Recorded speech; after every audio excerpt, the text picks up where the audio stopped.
Assalamualaikum warahmatullahi wabarakatuh. Saya Dwi Amalia Maufiroh, mahasiswi bimbingan dan konseling Islam UIN Sunan Ampel, Surabaya. Pada video yang kedua ini merupakan video lanjutan dari video pertama saya yang membahas mengenai metode penelitian kualitatif, lebih tepatnya pada analisis data menurut Miles dan Haberman. Nah, pada video kedua ini saya akan membahas contoh permasalahan dan menentukan reduksi data, validitas, dan interpretasi. Oke, yang pertama, masalah yang saya ambil di sini adalah kenakalan remaja. Tahap pertama yang akan kita lakukan adalah mereduksi data. Nah, jadi seperti ini. Baik, tahap pertama merupakan tahap reduksi data. Nah, jadi seperti ini. Pada tahap reduksi data ini, peneliti mengumpulkan beberapa data atau beberapa informasi yang didapatkan dari beberapa sumber. Nah, di sini sumber informasi saya berasal dari konseli. Kemudian orang-orang terdekat konseli yang bisa kita mintai data terkait permasalahan si konseli ini, yang biasa kita sebut sebagai significant other. Nah, di sini data-data yang sudah saya dapatkan. Di sini ada beberapa pernyataan bahwa konseli itu tidak memiliki orang tua karena sudah meninggal dunia.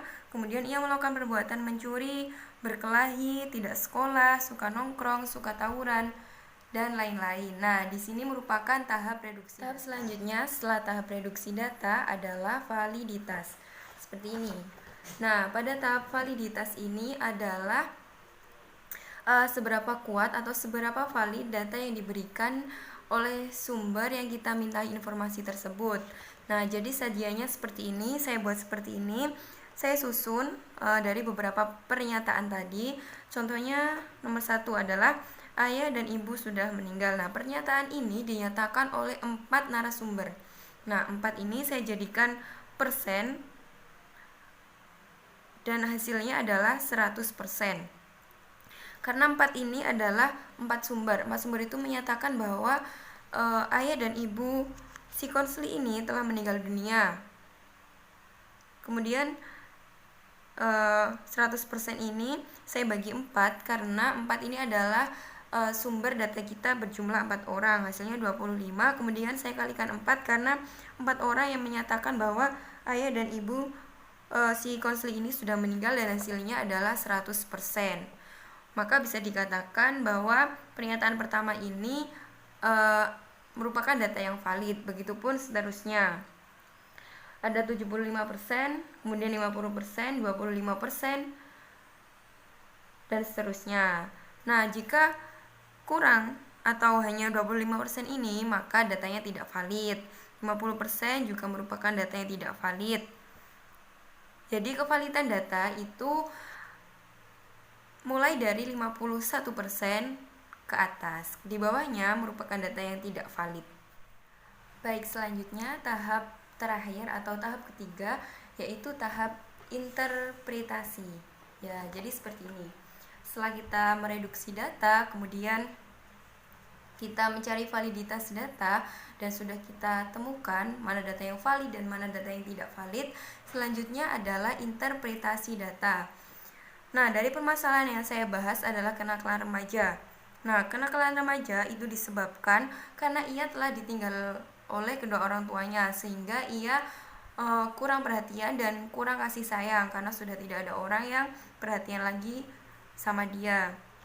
Nah, dari meninggalnya orang tua si klien ini menyebabkan tidak sekolah karena tidak ada menyekolahkannya, kemudian mencuri karena tidak ada yang menghidupinya, dia makan dari mencuri. Kemudian karena dia tidak sekolah, jadi dia berperilaku buruk, suka nongkrong, tidak jelas, kemudian suka membantah. Kemudian dari mencuri ini dia suka berkelahi dan tawuran.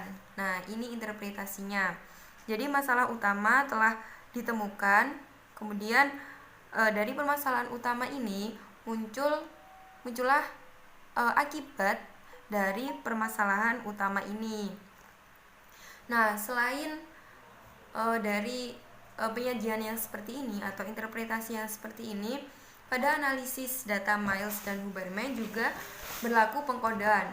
Nah, seperti ini pengkodean. Pengkodean atau memberi kode. Nah, 1, 2, 3, 4 ini merupakan sumber data atau significant other, client dan significant other tadi seperti yang saya jelaskan pertama. Kemudian ini A, B, C, D, E, F, G ini merupakan data-data yang kita dapatkan.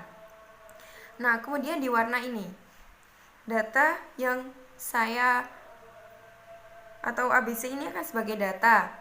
Nah, ini saya beri kode berupa warna. Data A dengan warna merah dan seterusnya. Kemudian di sini data merah atau pernyataan A yang berwarna merah ini terdapat 4 sumber yang mengatakan ini significant other dan sumber utamanya tadi, begitupun seterusnya.